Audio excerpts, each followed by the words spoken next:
भागवतम तृतीय स्कंद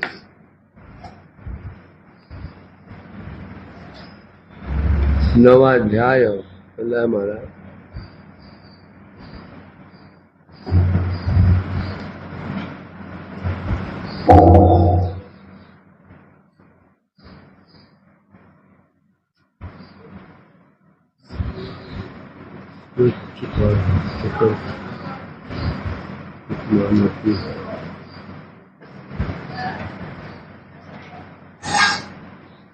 तो हमें चल रहा है विदुर मैत्रेय संवाद भागवत तृतीय स्कंद नवाध्याय। तो इसमें कल भगवान ब्रह्मा जी को आश्वासन दे रहे थे, तुम्हें चिंता करने की कोई आवश्यकता नहीं है। वर्षियान मनो अनुग्रह, तुम पर मेरी कृपा बरस रही है, तुम्हें कभी मोह प्राप्त नहीं होगा सृष्टि कार्य करते हुए भी।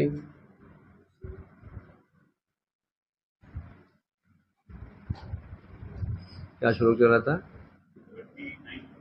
क्योंकि ऋषि माध्यम न बंधनाति पापयां स्वांग रजो गुण। आप कौन हो? आदि ऋषि। ब्रह्मा जी को यहां आदि ऋषि क्यों बोला?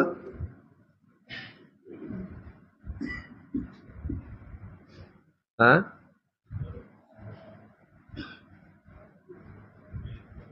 ब्रह्मा को आदि ऋषि क्यों बोला?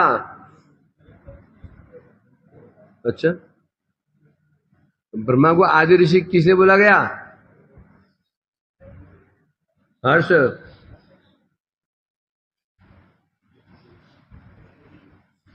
बोलो।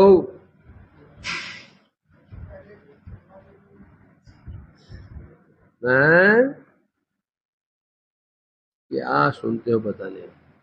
प्रजा संशितो अपीते मई निबद्ध यन मनो। जगत सृष्टि करने की इच्छा होते हुए भी आपका मन मुझ में निबद्ध हुआ है, अतः तुम आदि ऋषि हो। जगत सृष्टि कार्य करते हुए भी, जो कि रजोगुण से उत्पन्न होता है, और रजोगुण चित्त का क्या है? विक्षेपक है। रजोगुण का आश्रय लेकर तुम आप सृष्टि करते यहां करोगे तो भी आपका चीज विक्षिप्त नहीं है। निर्बद्धमयी यन मनो, आपका मन मुझ में निबद्ध है। अतः ऋषि माध्यम। इसलिए कदापि पापीयांश महापापी, जो रजोगुण पापों को जन्म देने वाला है, आपको बाध नहीं पाएगा। अतः आपको डरने की आवश्यकता नहीं है। ये हो गया था। और क्या दिखा रहे हैं? आप पर मेरी कृपा कैसी है?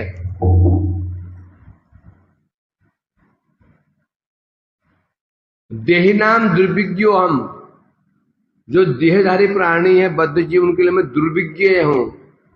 मुझे जानना उनके लिए संभव नहीं है, और ऐसे मुझको आप जान गए। भवता ज्ञातो हम, मैं जो दुर्विज्ञ हूं, मुझे देहधारी प्राणी नहीं जान सकते, आपने जान लिया। क्या जाना? यन माम त्वं मन्य से असंयुक्तम भूत इंद्रिय गुणात्म। आपने यह मान लिया। ये क्यों भाग रहा है? देखो,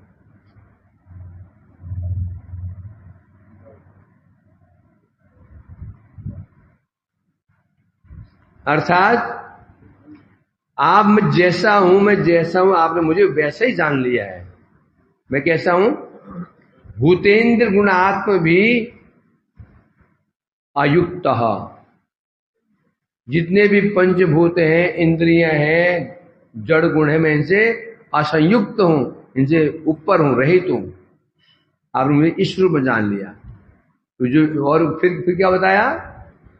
तुभ्यम विचिकित्सयाम आत्मा में दर्शितो बही नालेन सलिले मूल पुष्कर से विचिन्विता। और जब आप कमल के नाल में घुस गए थे, प्रवेश कर गए थे मुझे खोजने के लिए, खोज नहीं पाए। आपके मन में संदेह आ गया था कि जो कमल है जिस पर मैं जो मेरा आश्रय है, इसका कोई आश्रय है या नहीं, संशय आ गया था। उस समय मैंने वह संशय दूर करने के लिए क्या, तुभ्यम दर्शितो अबहि, उस समय तुम्हारा संदेह दूर करने के लिए मैंने अबहि तुम्हारे हृदय में ही दर्शितो अपना दर्शन दिया था। ये सिद्ध हो गया तुम पर मेरी कृपा बराबर है, क्योंकि बिना मेरी कृपा के कोई व्यक्ति मेरे को समझ नहीं सकता। आप जान गए हैं मैं भूत इंद्रिय अतीत हूं, आप जान गए हैं, तो निश्चित रूप में मेरी कृपा के बिना कोई मुझे जान नहीं सकता। भगवान कह रहे हैं प्रभु कृपा नहीं हुई तो कोई निर्विशेष रूप में मानेगा, कोई सविशेष मानेगा, कोई कर्म के अंदर मान लेगा, कोई मानेगा ही नहीं। जिस पर प्रभु कृपा होती है वही मानेगा। यावान हम यथा भावो यद रूप गुण कर्म कहा, स्पष्ट है, इसमें कोई संदेह नहीं है। फिर क्या बताया, यच्च कार्थंगमत स्तोत्रम मत कथा व्योदयांकितम यदवा तपसिते निष्ठा सहेस मदनुग्रह। क्या बताया, आपने जीवों के कल्याण के उद्देश्य से जो है चकर्थ मत स्तोत्रम, मेरी स्तुतियां की थी, जो स्तुतियां की थी वो स्तुति भी आपकी तपस्या के फल से नहीं थी, तो संभव ही नहीं है। जो आपका जो चित्त एकाग्र हुआ था वो आपकी तपस्या से नहीं हुआ था, आपकी समाधि से नहीं हुआ था। ये मैं सोचना कि मैं तपस्या किया मेरा चित्त एकाग्र हो गया, नहीं हुआ। तपस्या के अंदर चित्त एकाग्र हो जाएगा, ज्ञानी चित्त एकाग्र हो जाता है, परंतु चित्त एकाग्र करना उद्देश्य नहीं होता। उद्देश्य क्या है, चित्त एकाग्र कर दिया, उद्देश्य क्या है, क्या लाभ है। चित्त तो हम एकाग्र कर रहे हैं, उसका लाभ क्या है। लाभ हो यदि भगवान में एकाग्र कर दिया जाए तब लाभ है उसका। शून्य में चित्त को एकाग्र कर, शून्य में एकाग्र कर दिया क्या महत्व उसका। एकाग्र में यहां क्या, एकमात्र भगवान में चित्त को लगा देना ही एकाग्रता है। ये एकाग्रता क्या है, सार्थक है। संसार मन को हटा लिया,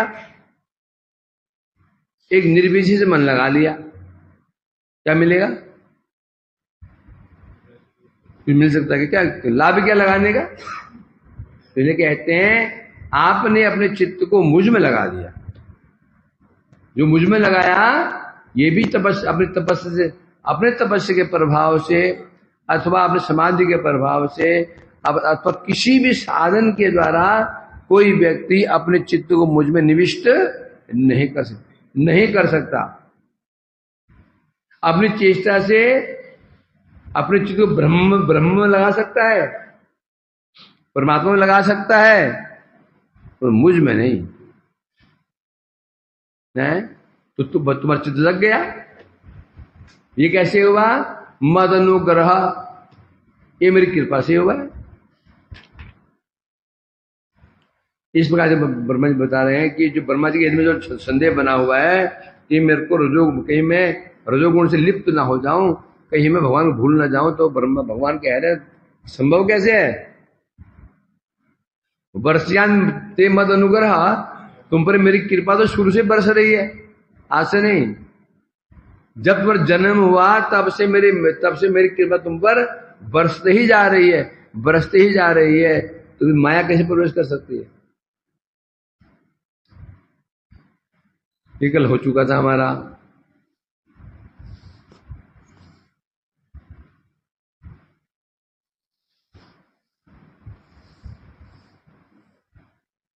प्रीतोहम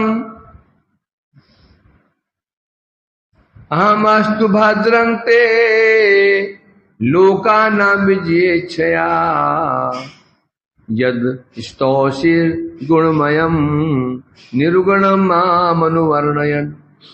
हे ब्रह्मा जी क्या बता रहे हैं? प्रीतो अहमस्तु भद्रं ते लोकानां विजयेच्छया। लोकानां विजयेच्छया, लोकानां विजय मीन्स हित कामना से, लोगों के हित कामना से लोग उस समूह सृष्टि इच्छा है। हित मतलब क्या? सृष्टि, लोगों की सृष्टि करने की इच्छा से गुणमय बलि या प्रतिमान हमारा भगवत स्वरूप के, जो मेरा स्वरूप क्या है? अपराकित स्वरूप है। परंतु जो लोग मेरे शरीर को क्या मान लेते हैं? गुणमय मान लेते हैं। भगवान शरीर को गुणमय क्यों मान लेते हैं? भगवान के शरीर को गुणमय क्यों मान लेते हैं? हैं? क्योंकि सृष्टि कर रहे हैं, और सृष्टि कैसे होगी? गुण से होगी। जब भगवान गुण से सृष्टि कर रहे हैं तो क्या मतलब हो गया? भगवान कौन हो गए? गुणमय हो गए। भगवान का शरीर गुणमय हो गया, माया के गुणमय हो गया। ये जो ऐसे लोग ऐसे मान लेते, कह रहे हैं कि कौन मानते हैं? जो लोग मुझे कैसे देखते हैं? प्राकृतिक लोक के भोग नेत्रे, जो व्यक्ति मुझे अपने भोग नेत्रों से दर्शन करता है। जो भोग नेत्र, ये नेत्र कौन से हैं? ये भोग नेत्र हैं। ये कान कौन से हैं? भोग कर्ण है। जीवा भोग जीवा। क्यों? जो हमारी इंद्रियां हैं, इस भोगेंद्रिय हैं। क्यों बोला भोगेंद्रिय? क्यों बोला?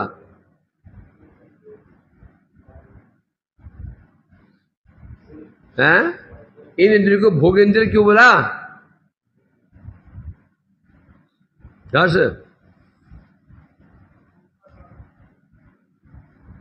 क्योंकि जीव की भोग करने की इच्छा हुई थी,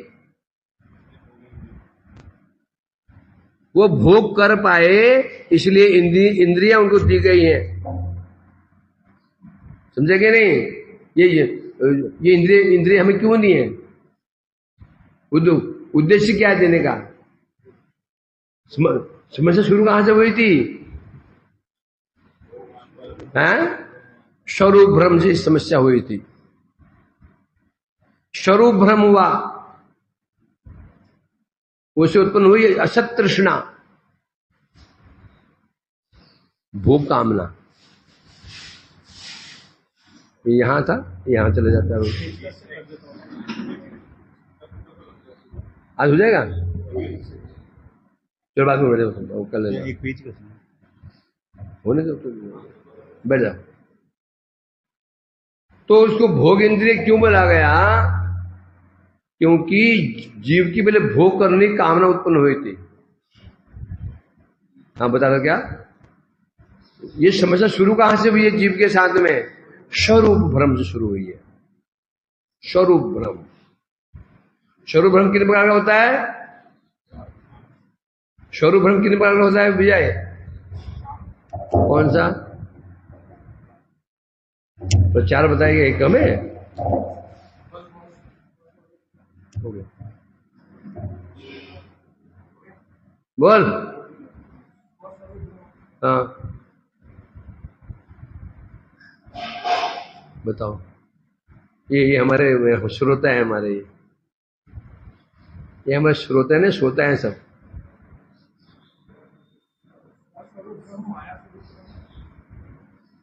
माया स्वरूप भ्रम क्या है? माया स्वरूप भ्रम क्या होता है?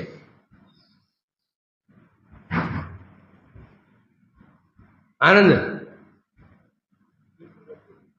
बोलो, कौन सा? हाँ, तो शर्म कर लो यार, तो मेरी नाक की जड़ से कटवाओगे। देखो मैं सनातन,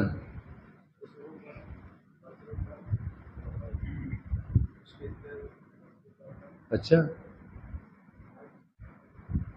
किस नेत्र वस्तु कौन सा होता है? ये कह रहे स्वस्वरूप ब्रह्म, परस्वरूप किस नेत्र वस्तु का ब्रह्म। अरे वो हो गया परस्वरूप, स्वस्वरूप हो गया ब्रह्म। दो तो ऐसे ऐसे पूछ लिया। हाँ,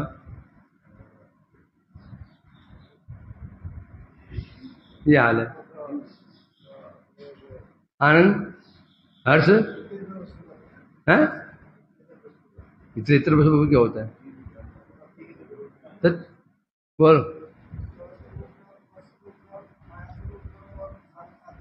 ये माया स्वरूप ब्रह्म क्या होता है?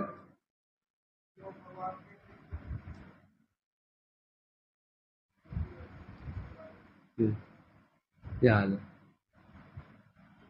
माया स्वरूप ब्रह्म क्या?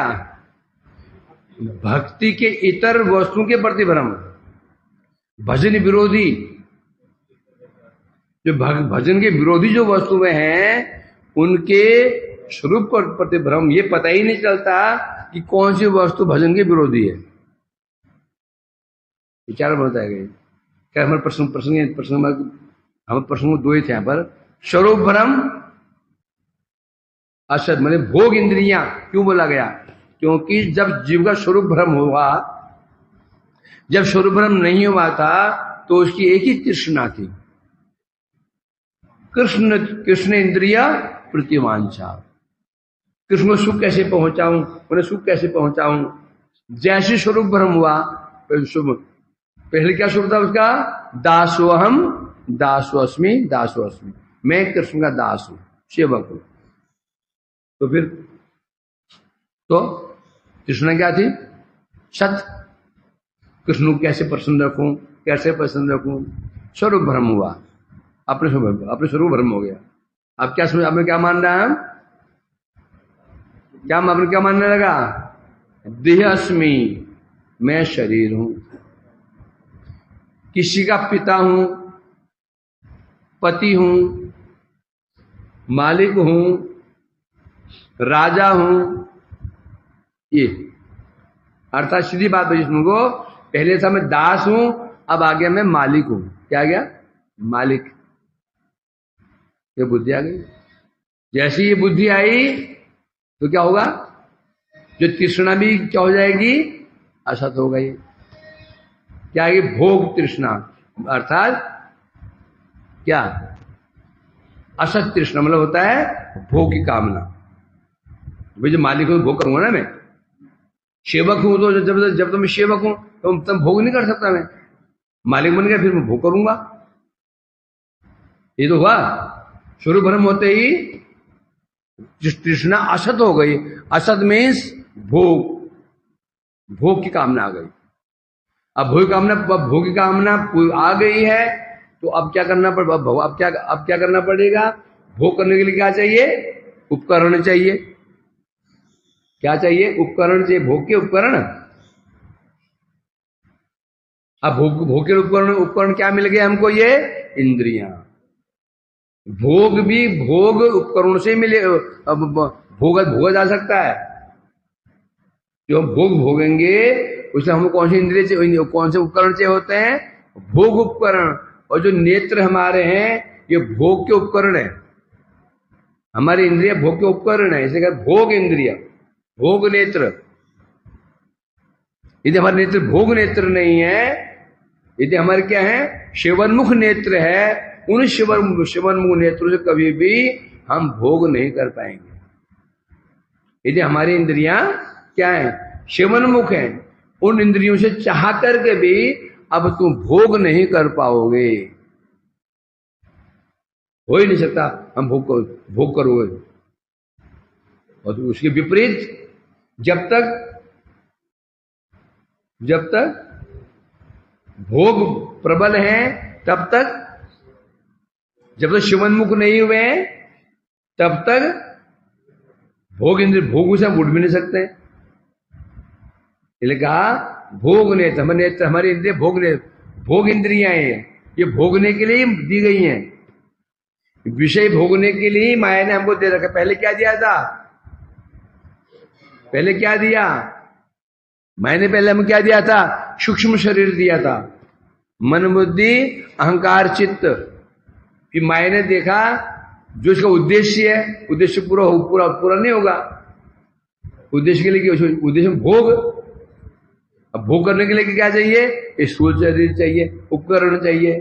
तो मैंने भी हमको ये उपकरण दिए, नेत्र चक्षु कर्ण नासिका जिह्वा त्वचा, इसलिए भोग करने के लिए दिए गए हैं। तो इन नेत्रों से यहां कह रहे हैं जो प्राकृत लोकेर भोग नेत्र, जो भोग नेत्रों से मुझे क्या मान लेते हैं? गुणमय मान लेते हैं। जो भी जैसा होता है ना, सामने वाले को वैसे देखता है। वो सोचता है जिस जगत में जैसे हम लोग क्या है, कोई काम करते हैं, बच्चे को जन्म देते हैं, पालन पोषण करते हैं, उसी प्रकार भगवान भी कर रहे हैं। तो जो यदि मैं जगत का हूं तो भगवान भी जगत के ही हैं। इसलिए कह रहे हैं यहां पर लोग ऐसे मानते हैं, परंतु ब्रह्मा जी जगत के लोग मुझे गुणमय मान लेते हैं। अर्थात भगवान का शरीर भी गुणमय है, माइक है। क्यों काम क्या कर रहे हैं? वही तो काम कर रहे हैं, सृष्टि करना, पालन करना, संहार करना है। क्या है ये? अतः भगवान का शरीर भी गुणमय है, लोग ऐसा कहते हैं। परंतु ऐसे मेरे स्वरूप को आपने क्या माना? अपराकित माना, अपराकित गुण प्रचुर। अर्थात आपने मेरे शरीर गुणमय नहीं माना। क्या माना है? अपराकित गुण प्रचुर निर्गुण। आपने मेरे स्वरूप को निर्गुण माना। निर्गुण कहने से अपराकित गुण युक्त, अपराकित गुण युक्त माना। इस रूप में जो आपने मेरे क्या किया? स्तोषिर गुणमयम यत स्तोषिर गुणमयम निर्गुणम। आपने मेरी स्तुति कैसे की? गुणमयम निर्गुणम, दोनों रूप में की, गुणमय रूप में और निर्गुण। अब गुणमय निर्गुण दोनों कैसे हो सकता है? यदि भगवान को निर्गुण बोला जाए, एक ने कहा भगवान निर्गुण है, एक ने कहा भगवान गुणमय है, अब कौन ठीक है? हैं? बोलो।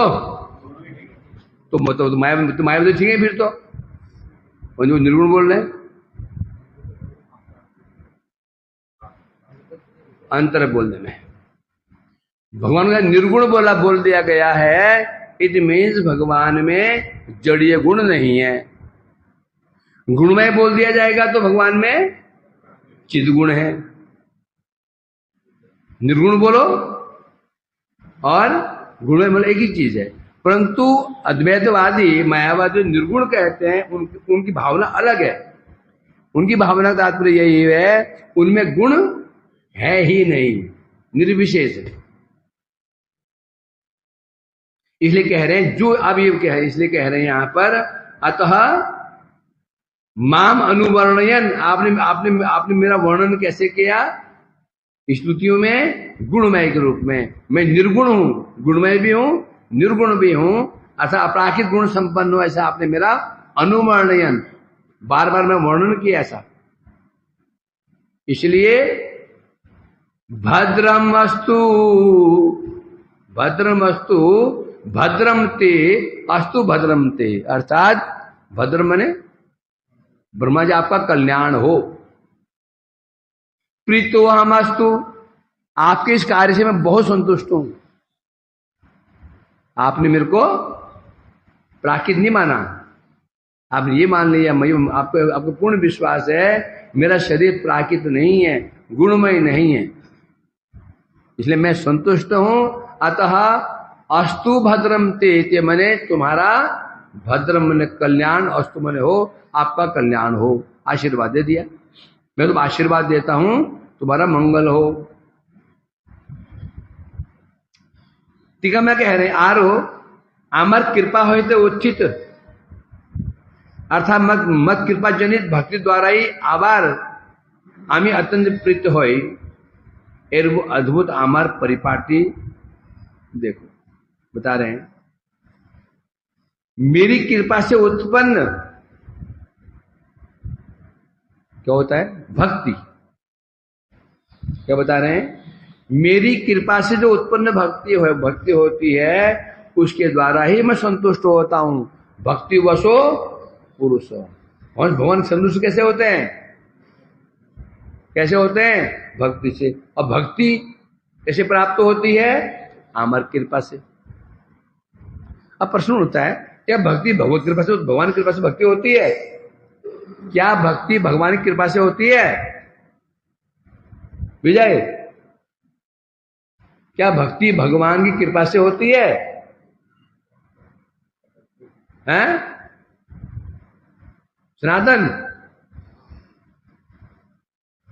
हाँ। आनंद होती है।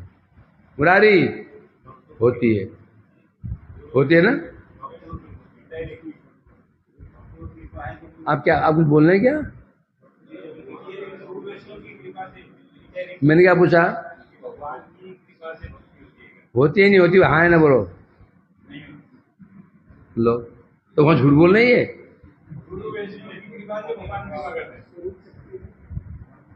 तो वहां झूठ बोल रही है। आमर कृपा होते उचित भक्ति, मेरी कृपा से उचित भक्ति।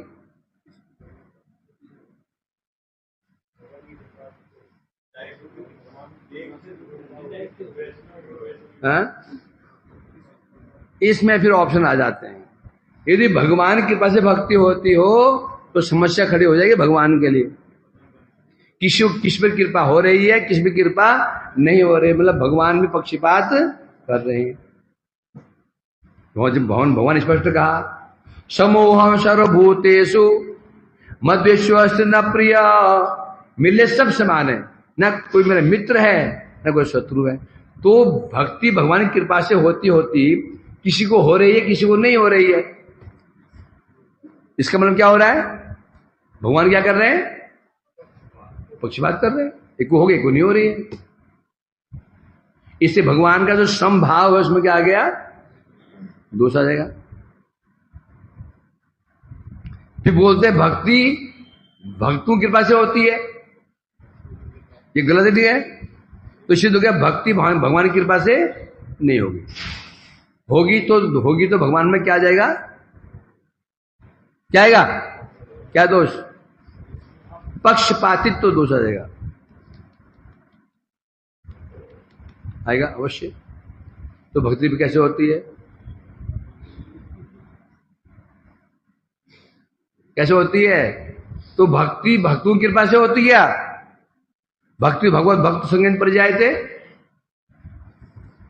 बोलो ना। तो जो कह रहे थे भक्ति भगवान की कृपा से होती है, अभी उनका ये कहना है क्या? हाँ है ना विजय? यार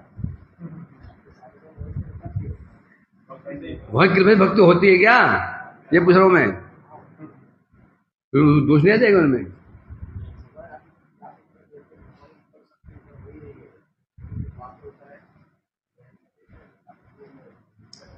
वो तो दोष तो आएगा भगवान में। भगवान की भक्त कृपा कर रहे हैं, किस कृपा कर रहे हैं? कृपा नहीं कर रहे हैं। जिस कृपा कर रहे हैं, कृपा नहीं कर रहे हैं, दोष हो गया, फिर दोष आ जाएगा। ये कैसे होगा?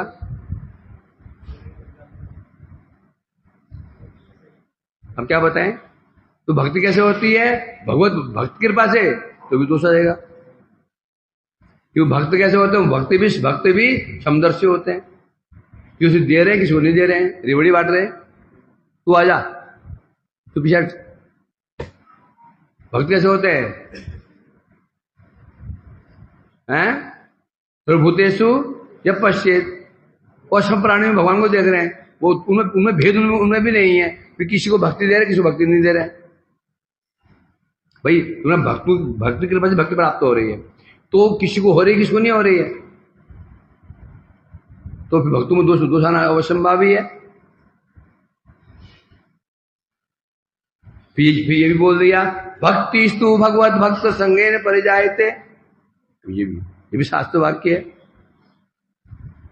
अब क्या क्या किया जाए बताओ, हैं?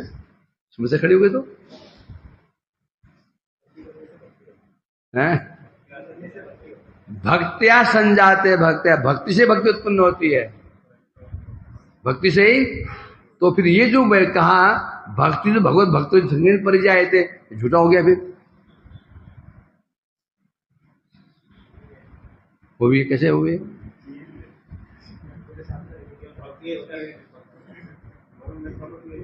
देखो ये हाल है, कितनी बार व्याख्या व्याख्या की जा चुकी है, तो बिल्कुल स्मरण नहीं इसका।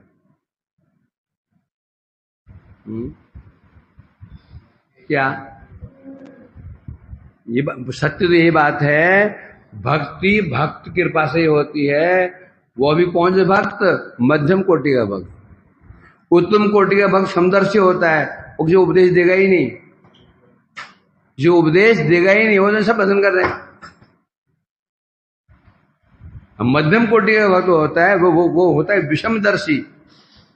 उस नजरों में क्या है? ईश्वरे प्रेम मैत्री कृपोपेक्षा होती, वो चार कार्य करता है। विषमदर्शी विषमदर्शी होता है। कोई तो भक्त होता है उन नजरों में, कोई अभक्त भी होता है। तो मध्यम कोटि का जो भक्त होता है वो होता है विषमदर्शी। तो मध्यम कोटि की भक्ति की कृपा से ही भक्ति होती है। फिर इसका क्या? फिर भक्त संजाते भक्तियां, भक्ति भक्ति उत्पन्न होती है, भक्त संजाते भक्तियां, भक्ति से भक्ति संजात होती है। फिर कैसे हो जाएगा फिर? क्योंकि वो जो भक्त जो भक्ति कृपा से भक्ति हो भी रही है, वो भक्त पहले 10 साल पहले 20 साल पहले उसको वो सबको भक्ति प्रदान क्यों नहीं कर पा रहा था? 20 साल पहले 15 साल पहले वो उसकी कृपा से भक्ति किसी को भक्ति नहीं हो रही थी किसी को। अब 20 साल बाद क्यों हो रही है? क्योंकि अब उसमें भक्ति प्रकाशित हो चुकी है। अब भक्ति प्रकाशित हो चुकी है तो अब जो किसी को उससे भक्ति हो रही है, कारण कौन है? कारण कौन हो? कि वो क्यों कौन कारण हो गया? क्या वो व्यक्ति, वो भक्त? यदि वो कारण होता तो पहले भक्ति क्यों 10 साल पहले भक्ति उससे भक्ति सबको क्यों नहीं हो रही थी?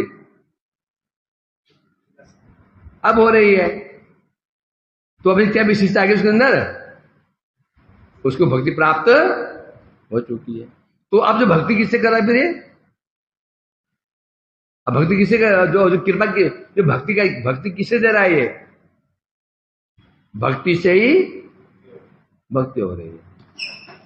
समझा कि नहीं? वो जो व्यक्ति है, ये तो उसको कारण मान लेंगे 15-20 साल पहले तो उसे भक्ति अन्य को भक्ति क्यों नहीं हो रही थी? अब क्यों हो रही है? अब उसमें क्या आ चुकी है? भक्ति आ चुकी है। तो अब जो अन्य पर भक्ति हो रही है, भक्ति मिल रही है अन्य को, कारण क्या है? उसकी जो भक्ति है वही कारण है। पहाड़ खोदने से, साधन करने से आई गधा कहेगा है? कैसे साधन भजन की आवश्यक है? उसने गुरु ऐसे महापुरुष की सेवा की, जो भक्त था उसी के पास उसको प्राप्त हुई, परंपरा से आ रही। तो साधन किसको नहीं मिला? उसको जो प्राप्त हुई उसको कैसे प्राप्त हुई होगी? ऐसे भक्तों की कृपा से उसी का कैसे प्राप्त हो गई? ऐसे भक्त की कृपा से उसी का प्राप्त हो, भक्त की कृपा से परंपरा क्रम से भक्ति चले आ रही है। तो प्रारंभ में किसी को साधन मिली होगी, प्रारंभ में किसी को साधन से मिली होगी, किसी को नहीं मिली। ऐसे ब्रह्मा को नहीं मिली साधन से। तो जो भक्ति में हो रही है ये कैसे हो रही है? परंपरा से हो रही है। तुम्हें प्राप्त हुई भक्त से, अब तुमसे अन्य को प्राप्त होगी, कुछ अन्य को प्राप्त होगी, कुछ अन्य को प्राप्त होगी। ये भक्ति यही कर, तो समझा कि नहीं? जब तुमको हम लोग कोई भक्त कृपा कर देता है तो भक्ति भाव हमें प्राप्त हो जाती है। अब फिर तुम कृपा करोगे, कारण क्या बनेगा? वही भक्ति। तो अंत में सिद्धांत क्या रहा? भक्तिया संजातया भक्तिया। अब कहते हैं, अब क्या मेरी कृपा प्राप्त हो रही है, व्यवहार के लिए कह दिया।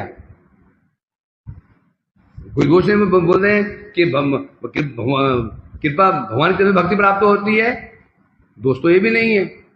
परंतु जब डीप में जाएंगे सिद्धांत ये रहेगा। फॉर एग्जाम्पल ये जो मटकी जो परिचालना कौन कर रहा है भाई? परमेश्वर कर रहा है। मटकी परिचालना कौन कर रहा है? तो परमेश्वर कर रहा है। मैं कर रहा हूं क्या? एक तिनका यहां से मैं उठा के वहां नहीं लगता, नाम में रहेगा ना भाई। मठ चला रहा है परमेश्वरी। बोल तुम बोलोगे नहीं बोलोगे? क्या गलत है क्या? तो क्या सत्य है?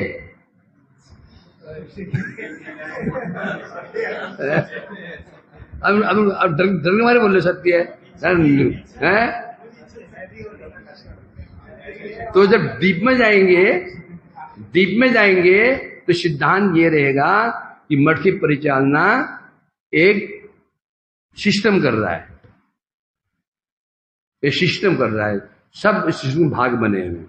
उसी प्रकार से कृपा भगवान की कृपा से हो रही है पटरी, ठीक है। जब डीप में जाएंगे फिर खोजते वो यहीं पहुंचेंगे। कहां पहुंचेंगे? यहीं पहुंचेंगे, क्योंकि बिन हरि कृपा, सीधी बात है, संत संग कैसे प्राप्त होता है? बहुत कृपा से प्राप्त होता है। अब हम भक्त की बात पहुंच जाएंगे, अब उसके शरण में जाएंगे, उसकी हृदय भक्ति है। अब भक्ति हम वहां से प्राप्त होगी तो मूल में कौन रहा? भगवान जी रहे। परंतु ये है मुझे मोटा विचार। जब सूक्ष्म में जाएंगे फिर बात यही आएगी, भगवान की कृपा से हमें ऐसे सत्संग प्राप्त हुआ, ऐसे भक्तों संग में गए, उनकी सेवा की, उनके हृदय द्रवित हुआ, तो उनकी भक्ति जो थी हमारे हृदय में प्रकाशित हो गई। अब इसको भगवान की कृपा से मान लो, ये भी दोष नहीं है, परंतु मानना ये पड़ेगा। पर ये विचार करोगे भगवान की कृपा से भक्ति होती है, समस्या खड़ी हो जाएगी। उन पक्षपात दोष आना अवश्यंभावी है। तो क्यों कहा गया ऐसा? मेरी कृपा से भक्ति हो जाती है, अर्थात कहने का उद्देश्य ऐसे जो घुमाया नहीं ये चक्र है, पक्षपातित्व है। मध्यम कोटि का भक्त पक्षपातित्व होगा, और कनिष्ठ वाला होता है वो तो क्या देगा? उत्तम कोटि का तो क्या होता है? वो तो निष्पक्ष है, उसको कोई अपना नहीं पराया नहीं। और कौन है? कनिष्ठ वाला है, वो भी पराया जैसा ही है, उसे सब समान है। कनिष्ठ भी समान है, उत्तम भी समान है। महाराज दंडवत प्रणाम, कनिष्ठ के भी पैर छुएगा, उत्तम भी पैर छुएगा, उसके भी सब समान है। परंतु उसके लिए समानता है ये अज्ञान मूलक है।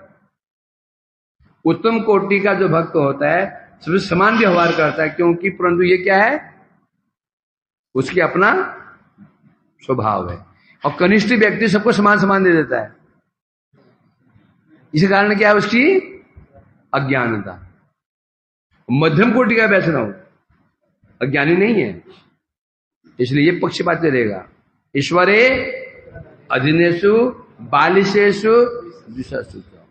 भगवान का भक्त विद्वेषी, बालिश और है ना, चार मानता है वो। भक्त तुझे प्रेम करता है और नहीं, भगवान से प्रेम करता है, भक्त उसे मैत्री करता है, विद्वेषी की उपेक्षा करता है और बालिशों पर कृपा करता है। ये मध्यम कोटि का वैष्णव है। भक्ति यहां से होती है। ज्ञान से भक्ति होती है। कौन सी भक्ति होती है? ज्ञान मिश्रा भक्ति होगी। ज्ञान से भक्ति कैसे होती है? कभी सुना है कि संतान से माँ का जन्म हो गया? हमारे गांव में लड़की थी ना, उसने अपने माँ को जन्म दे दिया। उसने अपनी माँ को जन्म दे दिया। जानता है? पेपर में आया था ये। तो पेपर पढ़ा करो। गुजरात में हुआ था या अहमदाबाद में? उसका नाम गिनीज बुक में। उस लड़की ने अपनी माँ को जन्म दे दिया। सोचो, है ना? अहमदाबाद में बहुत तेरे घर के आसपास हुआ था, पेपर में आया था। कैसे हुआ? तो ज्ञान वैराग्य जहां भगवान ने पुत्र पुत्र संतान बोले गए हैं, मुझे भक्ति कैसे हो सकती है? हाँ, पुत्र मां को सपोर्ट कर सकते हैं, जन्म देंगे। संतानें अपनी मां की यश को फैलाती हैं। ज्ञान वैराग्य जो भक्ति के अनुकूल है, वो भक्ति यश को फैलाता है, विस्तार करता है, अन्य व्यक्ति को सपोर्ट करेगा। जैसे संतान है, अन्य व्यक्ति को प्रोत्साहित करेंगी, मेरी माँ बहुत अच्छी है, उनके शरण में जाओ, उनकी सेवा करो। ये तो कर सकता है, करे नहीं करेगा? ज्ञान वैराग्य संतान तो क्या करेगी वो? संतानें माँ के अनुकूल होती हैं। उसी प्रकार से जो भक्ति का अनुकूल जो ज्ञान वैराग्य है, वो क्या है? ज्ञान वैराग्य भक्ति से तो आया यहाँ पर, वो क्या है? वो ज्ञान वैराग्य भक्ति का अनुकूल है, वो भक्ति को सपोर्ट करेगा। बढ़ाएगा तो वो भी नहीं, सपोर्ट कर सकता है। भक्ति न ज्ञान से बढ़ती है, ना वैराग्य से बढ़ती है। भक्ति तो भक्ति से ही बढ़ती है। भक्ति से ही बढ़ती है। इसलिए कहा ना, है क्या? अनावृतम। समस्या हमारी क्या होती है? अभी जो बताया था ना, क्या? माया के स्वरूप का भ्रम है। क्या? भजनी विरोधी तत्व का भ्रम। लोगों को पता ही नहीं होता है, युद्ध में कर रहा हूं, ये भक्ति बढ़ेगी नहीं तो घट जाएगी। आदमी सोचता भाई जो ठीक है, भक्ति कर ही रहा हूं, थोड़ा बहुत ब्राह्मणों को दान पुण्य कर दूं, गोदान कर, गौ सेवा कर दूं, तो भक्ति बढ़ जाएगी। अब ये जो है, ये गौ सेवा गोदान इत्यादि जो कर्म है, ये भजन की भक्ति के विरोधी है। अब वो अब ये सोच रहा है, ये सोचे बैठा हुआ है, तो ये मैं ब्राह्मण सेवा कर दूं, गोदान कर दूं, गौ सेवा कर दूं, भक्ति बढ़ जाएगी। अब भक्ति क्या हो गई? ढक गई। यही है माया तत्व, माया के स्वरूप का भ्रम।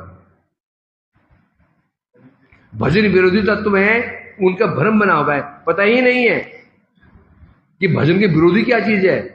वो उनको जगत में लोग क्या मानते हैं? उसको अनुकूल। महाराज जी हम तो गरीबों को कंबल बांटते हैं, उन्हें भोजन कराते हैं ताकि भक्ति बढ़ जाए। ये समस्या खड़ी हो गई। भक्ति बढ़ेगी तो क्या? आवृतम हो जाती है। यही है क्या? माया के स्वरूप का भ्रम, अर्थात भजन विरोधी तत्व के विषय में भ्रम बना हुआ है। कौन सी वस्तु में जो भजन के विरोधी है? भाई पहले ये तो जान लें। हैं?